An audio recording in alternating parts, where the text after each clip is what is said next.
이렇게 되면요, 일부 예배만큼 우리가 은혜로 못 가요. 은혜 받겠죠, 의미 있겠죠. 하지만 못 가잖아. 아쉽지 않아요?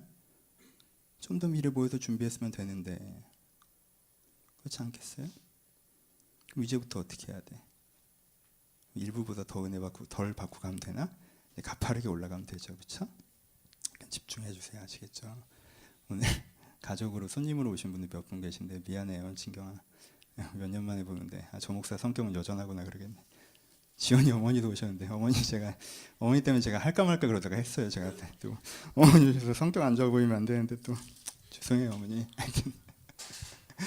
네, 이제부터 가파르게 갑시다, 그렇죠? 여러분들이 조금 더 집중하셔서 이 예배에 주시고자 하시는 은혜는 다 받고 돌아가는 시간이 됐으면 좋겠습니다.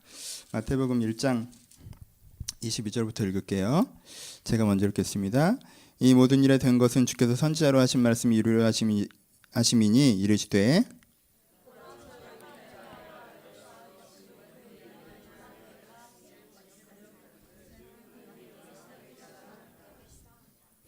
요셉이 잠에서 깨어 일어나 주의 사자의 분부대로 행하여 그의 아내를 데리러 갔으나 아들을 낳기까지 동침하지 아니하더니 나음의 이름을 예수라 하니라. 헤로드 왕 때에 예수께서 유대 베들레헴에서 나심에 동방으로부터 박사들이 예루살렘에 이르러 말하되 유대인의 왕으로 나신 이가 어디 계시냐? 우리가 동방에서 그의 결을 보고 그에게 경배하러 왔느냐 하니 헤로드 왕과 온 예루살렘이 듣고 소동한지라.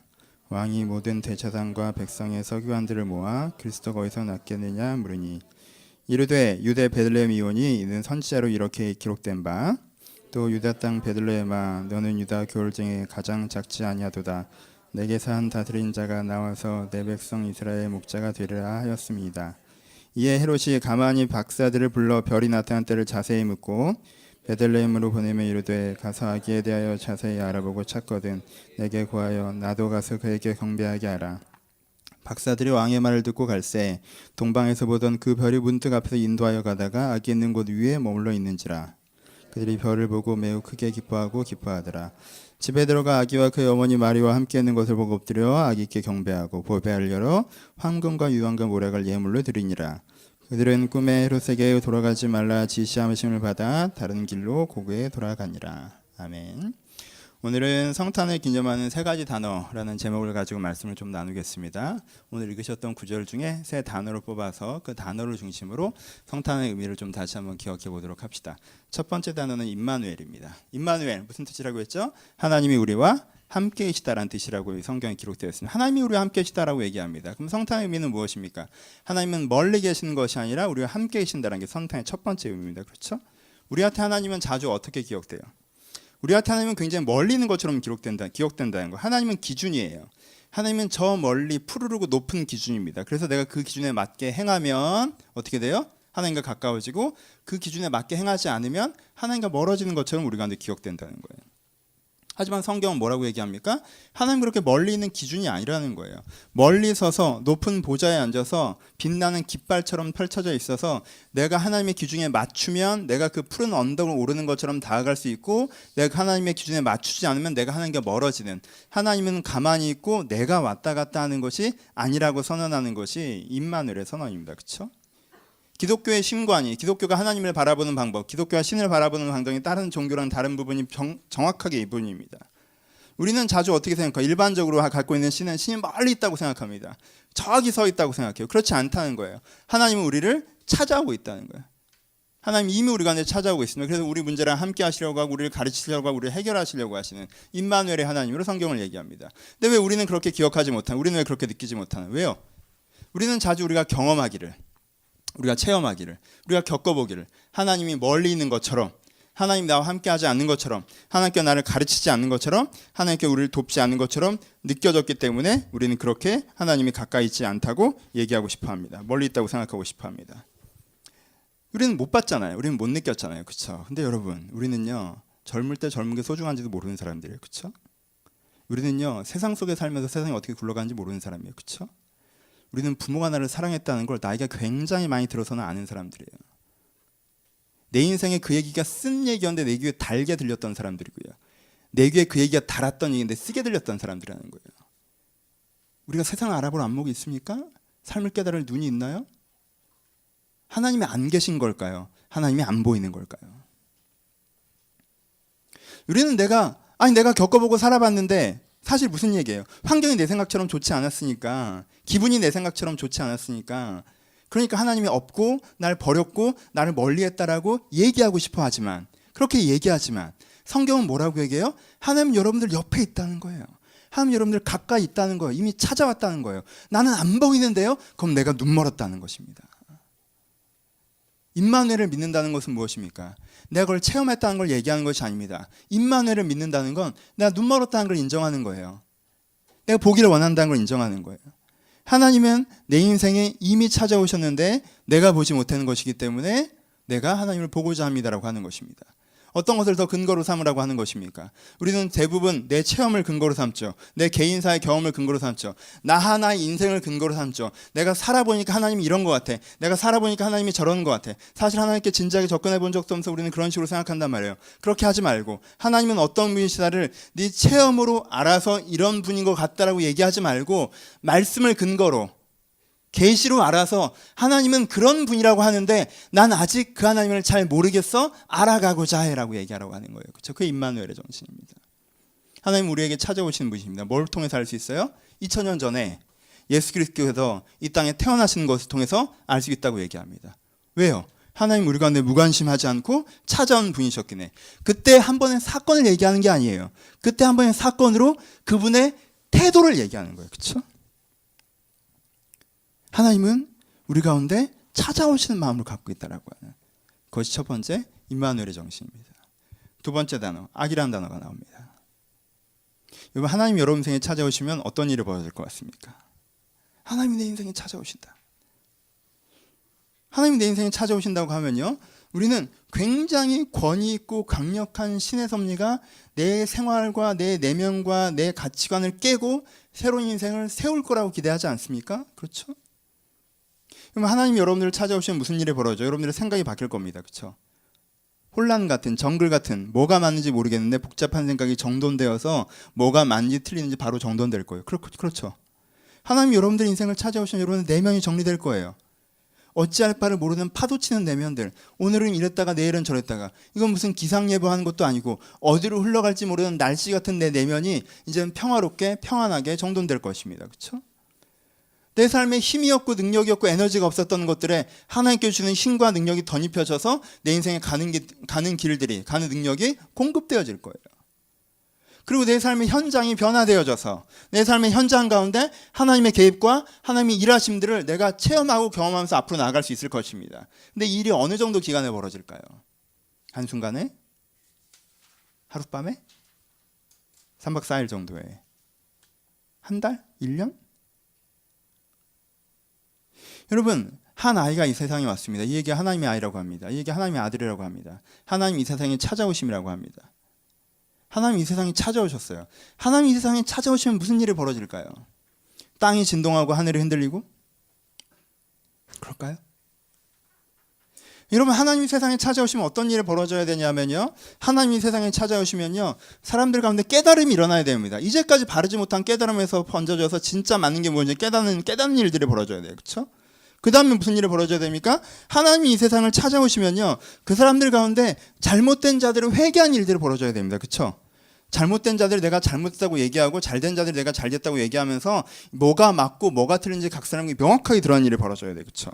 그리고 무슨 일이 벌어져야 돼요? 이제까지 잘못된 사회적인 기준과 시스템과 사람들을 억압했던 구조들이 무너져 내리고 바른 가치와 기준들이 정당하고 합당하다고 세워져야 되죠. 그렇죠? 신이 인간을 찾아온다면, 신의 아들 인간 세상을 찾아온다면, 신이 이 땅에 왔다면 이런 일들이 벌어져야 돼요. 그렇죠? 그리고 이런 일이 벌어졌습니다. 벌어져야 하고요. 벌어질 것입니다. 얼마 만에 벌어질까요?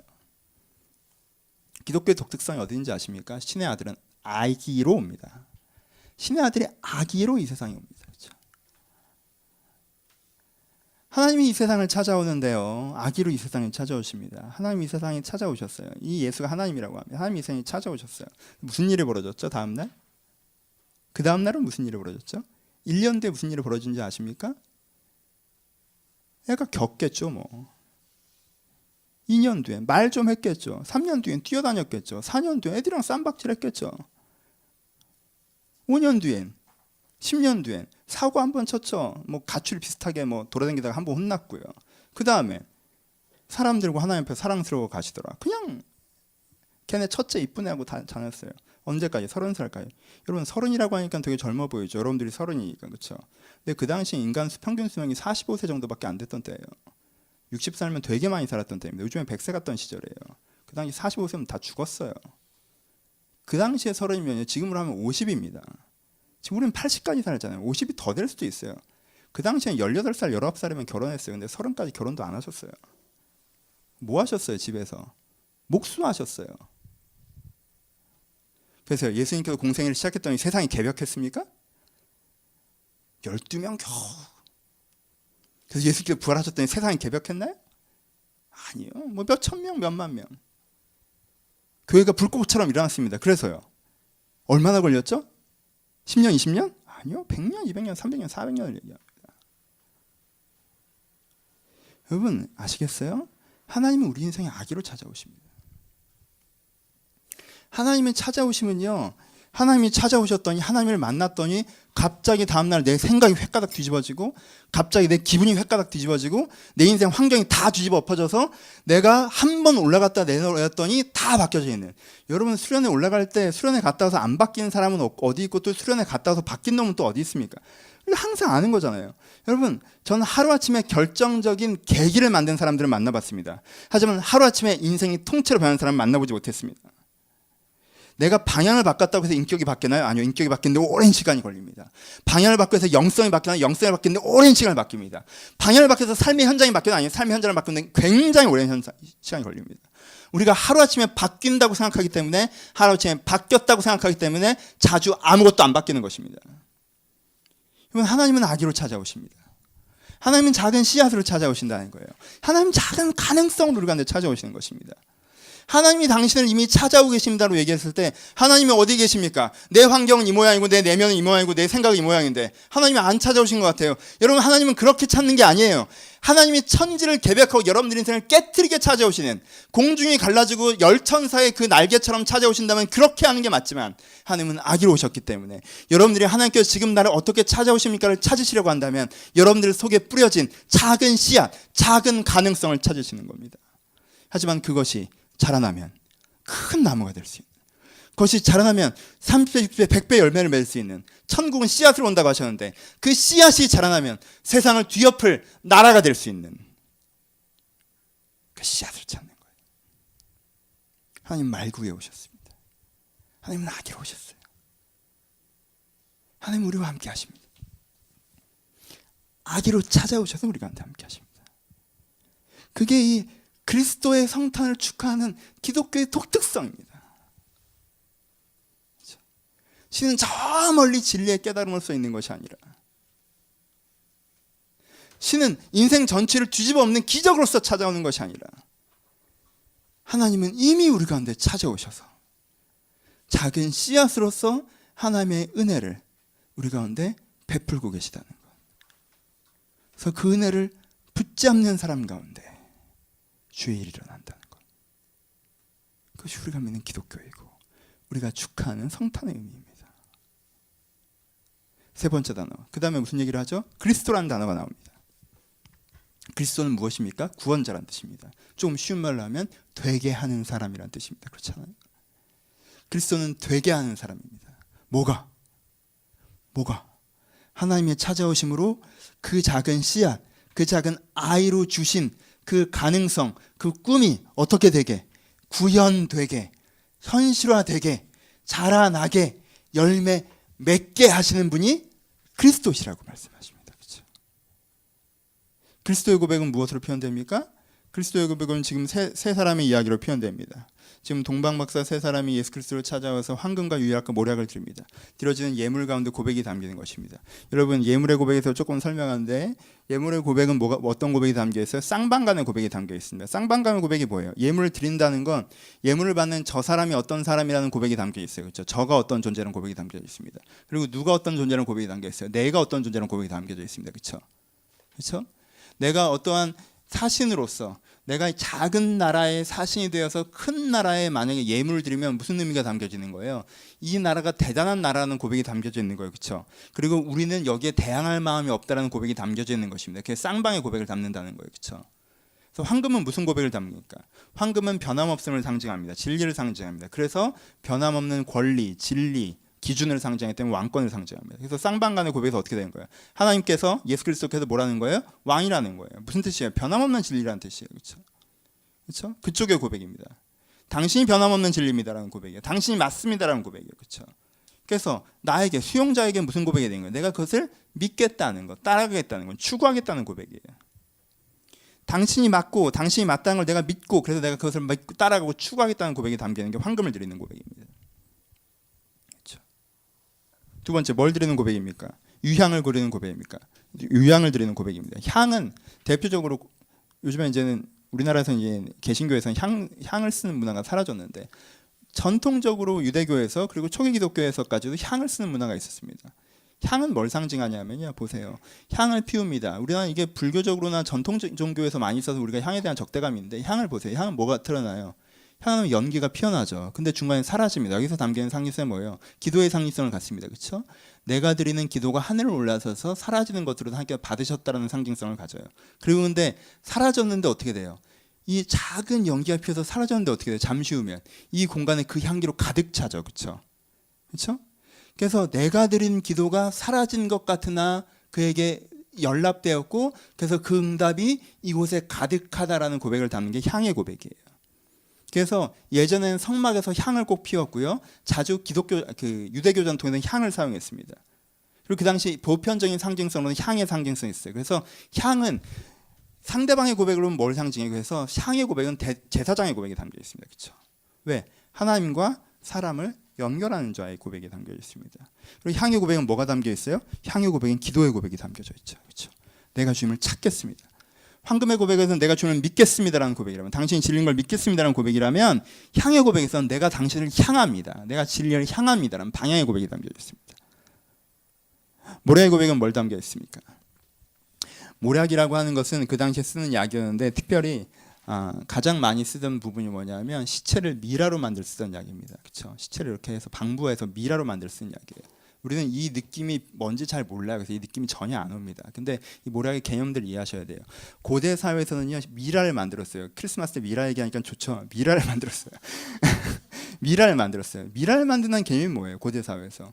여러분, 고대 사회 사람들은 우리는 전혀 그렇게 생각하지 않고 미라하면 되게 무섭고 또 좀비 영화 생각나고 이러지만 미라는 뭘 상징하냐면요, 썩어서 사라지는 걸 소멸로 봤고요, 미라로 남아있는 걸 영혼으로 봤어요. 그래서 이집트에서 왕들을 미라로 만든 거예요. 그렇죠? 그래서 이 모략이 상징하는 바가 뭐냐면요, 죽음을 치유하는 약이에요. 그렇죠? 왜냐면 그 사람들은 시체가 형태가 남아있으면 영혼이 남아있다고 생각했기 때문에 상징성 의미를 이해하시란 말이에요. 그렇죠? 우리의 갖고 있는 편견의 이해는 죽음을 치유한 약이에요. 이 시체가 남아있으면 이 사람 영혼 유지가 되는 거고 썩어서 사라지면 소멸한다고 생각했기 때문에. 그래서 모략이 갖고 있는 상징성이 뭐예요? 모략은 죽음을 상징하면서도 죽음을 치유하는 것들에 대한 상징성을 갖습니다. 그렇죠? 무슨 얘기를 하는 거예요? 그럼 당신은 누구라는 거예요? 당신은 대속자라는 거죠. 그렇죠? 죽음을 감싸 안는 사람이라는 뜻이에요. 그렇죠? 그리고 나에겐 뭐가 되는 거예요? 내 죽음이 치유된다는 고백이 되는 거예요. 그렇죠? 이게 세간이 드리는 예문에 담겨져 있는 고백입니다. 복잡하게 설명했지만 간단히 봅시다. 그래서 크리스마스 때는 이 동방박사 세 사람이 이 황금과 유약과 모략을 드리는 장면들이 많이 만들어지는 거예요. 크리스마스의 대표적인 장면이 되는 거죠. 왜요? 이 장면이요, 가장 고백적인 걸 담고 있기 때문에 그래요. 아는 사람이 없어서 그렇지. 그렇지? 모르고 만들어서 그렇지. 하여튼 그게 그래요. 하여튼 고백을 담겨 있어요. 무슨 고백이 담겨 있습니까? 거기? 내 입장에선 하나님이 정말 맞는 진리가 내게로 찾아와서 내 안에 있는 죽음을 치유한다는 고백을 담는 거예요. 그렇죠? 아까 했던 그리스도의 고백이죠. 뭐예요? 해결됨의 고백이에요. 변화됨의 고백이에요. 열매 맺힘에 대한 고백입니다. 그렇죠? 그래서 하나님은 나에게 진리이시고 나를 찾아오시는 자시며 그리고 나를 치료하시는 자시라는, 무엇까지 지면서 내 죽음에 손대시면서까지, 그렇죠? 내 추악함과 부족함과 연약함과 나약함에 손대시면서까지 내 죽음을 치료하시는 자라는 고백이 담겨요. 이게 그리스도의 고백입니다. 그렇죠? 이 크리스마스의 세 번째 고백이에요. 그리스도 고백. 황금과 유약과 모략, 보배합의 고백. 그렇죠? 내게 있는 보배합을 주님께 드린다는 거예요. 당신이 진리라는 것, 당신이 나를 찾아온다는 것, 당신이 나를 치료하신다라는 고백을 드리는 거예요. 그리스도의 고백을 주님께 드리는 것입니다. 이게 크리스마스 고백이 담겨져 있습니다. 여러분 합쳐봅시다. 크리스마스라는 게 뭐예요? 우리가 메리 크리스마스라고 합니다. 그리스도의 날이 나에게 기쁘다는 뜻이에요. 그리스도의 날이 나에게 좋다는 뜻입니다. 그리스도의 날이 나에게 좋다는 뜻이 무엇입니까? 그리스도의 날이 나에게 좋다는 것은 하나님께서 나를 찾아오신다는 걸 내가 인정하고 그것이 나에게 기쁨이라는 뜻이에요. 하나님께서 나에게 씨앗으로서 오신다는 게, 하나님께서 나에게 아기로서 오신다는 게 나에게 기쁨이고 나에게 좋다는 뜻이에요. 하나님께서 나에게 구원자로 오신다는 게, 하나님께 이것들을 해결하실 수 있는 구원자로 오신다는 게 나에게 기쁨이고 좋다라는 고백을 이 크리스마스 고백에서 담고 있는 거예요. 이게 메리 크리스마스의 고백이에요. 그럼 그 반대의 고백은 무엇입니까? 하나님께서 나에게 안 찾아오고 혹은 찾아와도 싫고,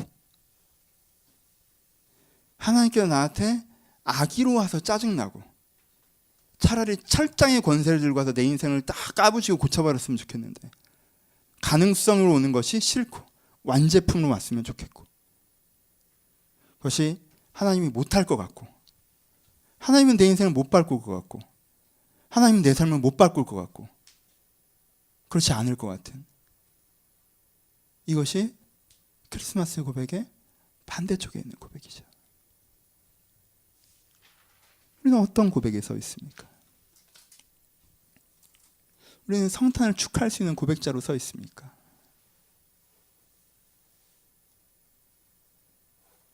내가 하나님이 멀리 있다고 생각하고 날 찾아오는 게 싫다면, 하나님께서 내 인생의 전체를 뜯어고치지 않고 가능성으로 오는 게 짜증난다면, 하나님께서 뭔가 바꿀 것 같지 않다면, 이 사람에게 얘기해 주는 건, 네가 그렇게 생각하는 이유가 아마도 네가 겪어온 삶이고 지금 네 안에 담겨있는 어떤 방향과 성향과 욕심 때문일 터인데, 그런 것이 아니라 2000년 전에 예수 그리스도께서 이 땅에서 태어나신 사건에 담겨있는 그 의미를 통해서 하나님께서는 이미 너에게 찾아오고 계시며 그것이 너에게 복된 일이고, 하나님께서는 아이로 찾아오신 일이고 그게 너에게 영광이며, 하나님께서 너에게 그리스도로 찾아오는 것이고 그게 너에게 회복이라는 그 하나님께서 이미 하신 그 선언을 내 인생의 장면들로서 내가 내 인생의 스탠드를 갖는 것이 아니라, 태도를 갖는 것이 아니라, 그리스도의 사건, 메시아 사건, 예수께서 이렇게 태어나신 그 성탄의 사건을 통해서 내 인생의 삶을 향한 고백과 믿음과 스탠드, 내가 출발점으로 선다는 것이 이 메리 크리스마스의 고백에 담겨져 있습니다. 그래서 크리스마스의 고백은요, 내가 이미 뭘 얻었다 함도 아니요, 이루었다 함도 아니요, 내가 출발선에 서는 고백입니다.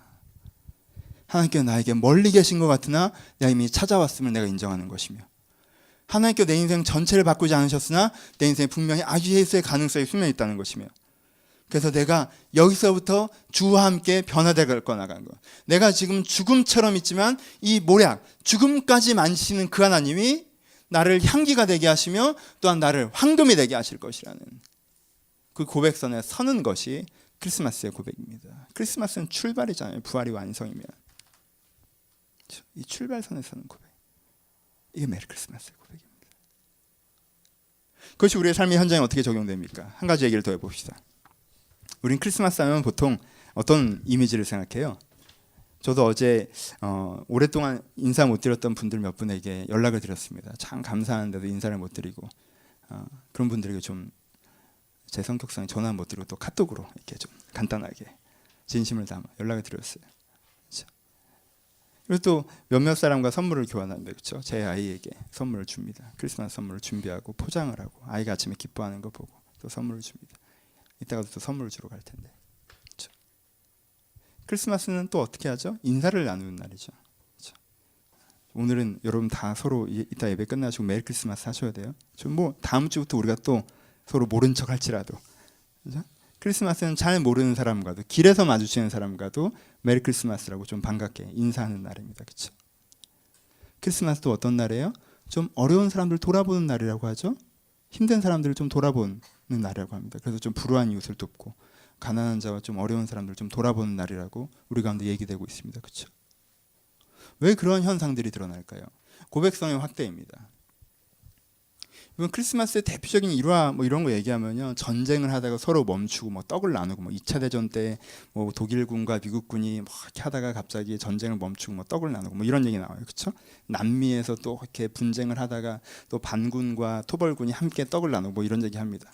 요즘으로 하면 경찰이랑 시위대랑 이렇게 떡을 좀 나누고 해야 되는데, 뭐 우리도 그런 일이 있어야 되는데 그런 얘기들을 합니다. 뭐예요? 크리스마스가 되면요, 이 사람이랑 의견이 틀릴 수 있어요. 이 사람이 잘못했다고 생각할 수 있어요. 이 사람이 틀렸어요, 내 생각에. 이 사람은 나쁜 사람이에요, 심지어. 근데 그래도 어떻게 해요? 예수 그리스도가 나에게 어떻게 하나님께 나에게 찾아오셨죠.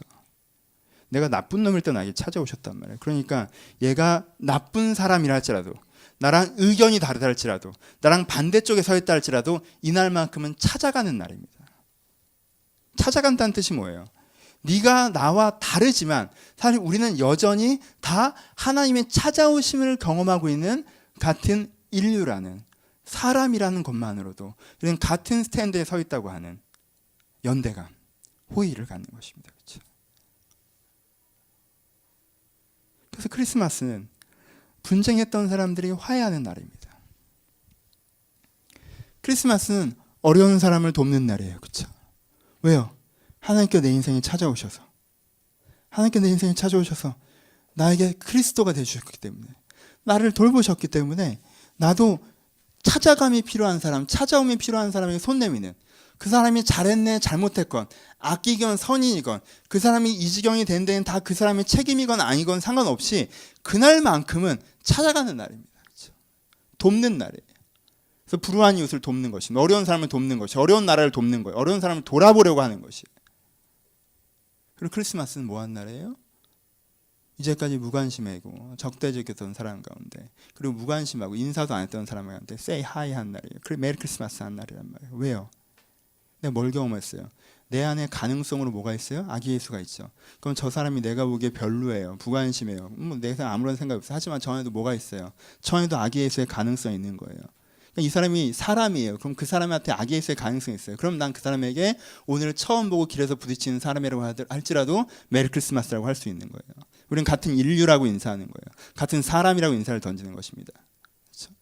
하나님께서 네 인생에도 찾아오셨고 내 인생에도 찾아오고 계시며, 네 안에도 가능성이 있고 내 안에도 가능성이 있기 때문에 그 가능성에 대해서 say hi 하는 것입니다. 메리 크리스마스.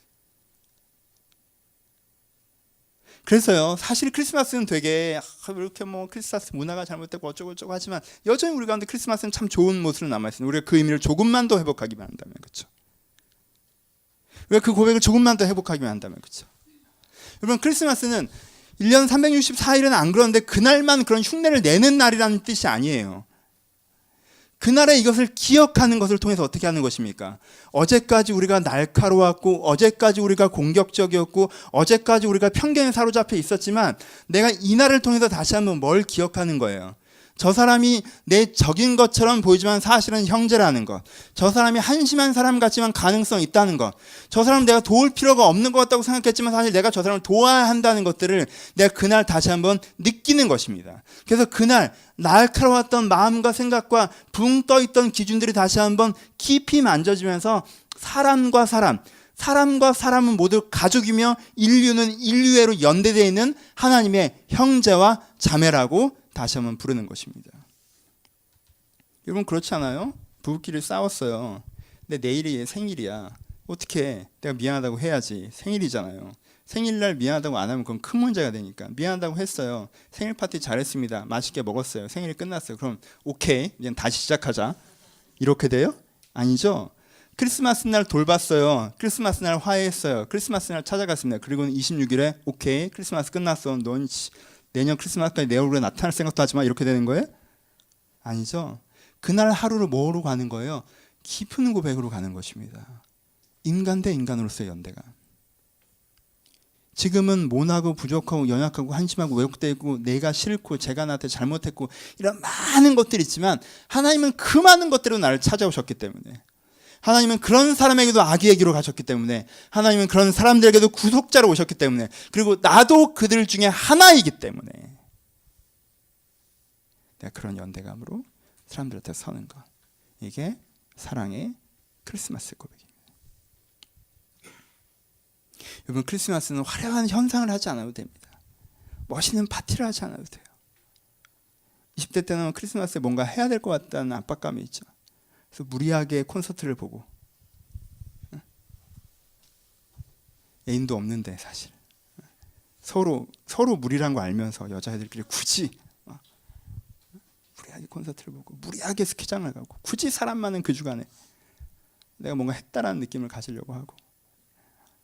그렇죠? 여러분 크리스마스 때 즐기십시오. 노세요. 쉬세요. 괜찮습니다. 여러분 크리스마스를 정말 따뜻하게 보내는 게 뭔 줄 알아요? 이 고백의 깊이로 돌아가는 거예요. 그래서 내 안에 모나고 날카로워져 있었고 이기적이었고 내 안에 매몰돼 있었던 마음이 이 고백의 깊이로 들어가면서 둔해지는 것, 부드러워지는 것, 내가 하나님의 호의로 바라보시는 그 나를 향한 하나님의 눈길을 느끼면서 내가 나의 자신에게 관대해지고, 그렇죠? 내 자신을 가능성으로 바라보고, 그리고 내가 그 시선으로 다시 사람과 세상을 바라보게 되는 그 고백의 깊이로 돌아가는 날. 그래서 내가 조금 더 부드러워지는 날, 내가 조금 더 따뜻해진 날. 그래서 24일에는 좀 마음이 그랬다가도 정신없이 살아가다가도 크리스마스 이브 저녁부터 브레이크가 걸리기 시작하면서 26일에는 내 마음이 좀 따뜻해져 있고 여유가 생기고 부드러워져 있는, 그게 진짜 메리 크리스마스입니다. 26일에는 내가 무슨 짓을 한 걸까?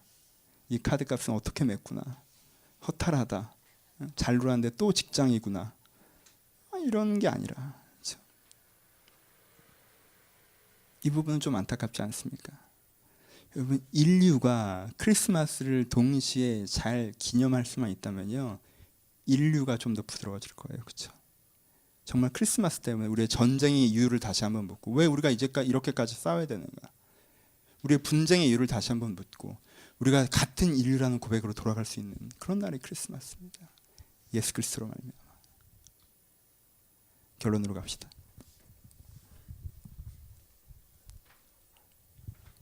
우리 좀 이따 성찬식해요. 굉장히 특이한 교회죠. 예수님 태어나신 날인데 죽은 거 막 이렇게 막 피 막 그래, 살 찢기고 막 이렇게 태어나셨는데 우린 죽어요.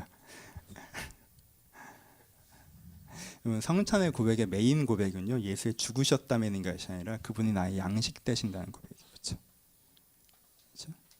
성탄의 메인 고백은 주의 양식 때문에. 그래서 저는 크리스마스에 성찬식을 합니다. 왜요? 이 성찬의 고백이 모략과 향유와 황금의 고백이기 때문에 그래요. 내 죽음을 감싸신 치유, 그리고 그것을 받으시는 회복, 그렇게 나를 황금으로 만들어 가시는 것, 이 성찬의 고백에 담겨져 있습니다. 중요한 건 고백입니다. 우리에게 그 고백이 있습니까?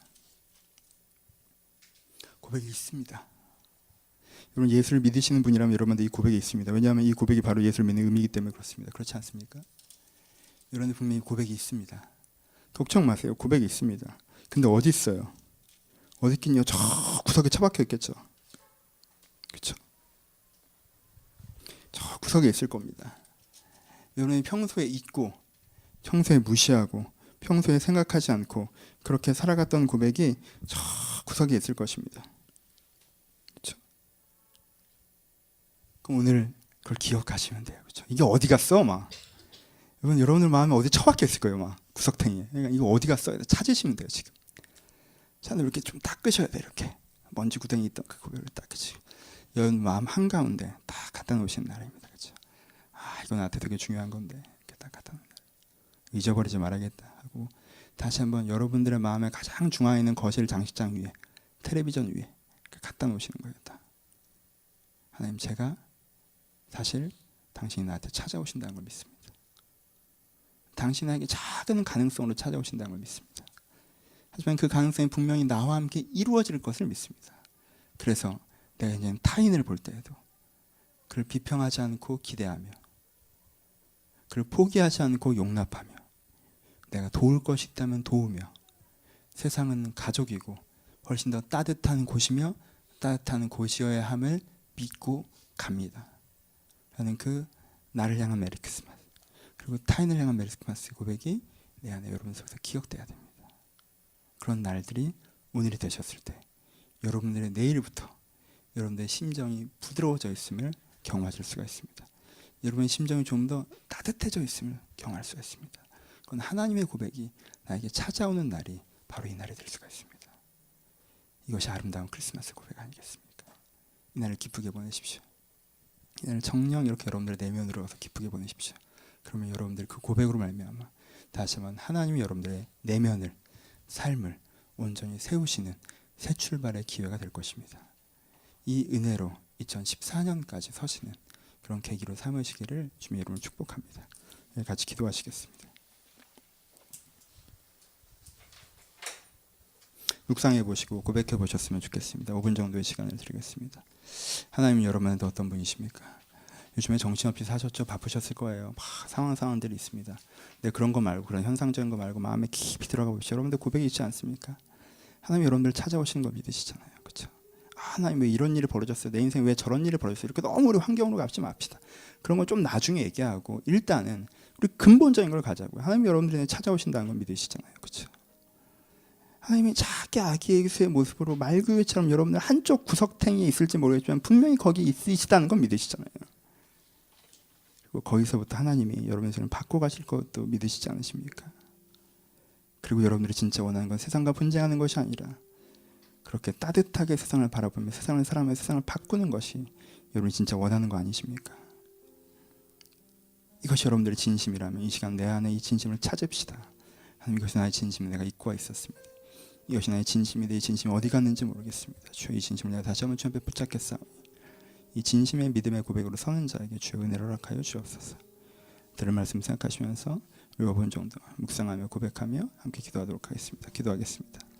아버지, 주여, 저희들 한 사람 한 사람에게 찾아오셔서 저희들의 진정을 가지고 하나님 앞에 서게 하시고 우리 저희들의 진심을 가지고 주 앞에 서게 하시고 아버지 마음의 생각을 바라보며 주 앞에 설 수 있도록 저희를 돌보시고 함께 하여 주옵소서. 아버지, 압도하시는 주변을 제가 경험하기를 소원합니다. 하나님, 압도하신 주변을 제가 경험하기를 소원합니다. 아버지, 찾아오신 주변을 제가 경험하기를 소원합니다. 하나님, 저를 도우신다 주옵소서. 하나님, 저를 도우신다 주옵소서. 하나님, 압도하신 주변을 제가 경험하기를 바랍니다. 아버지, 그리스도는 저를 아버지, 저 그리스도를 제 온전하게 기대합니다.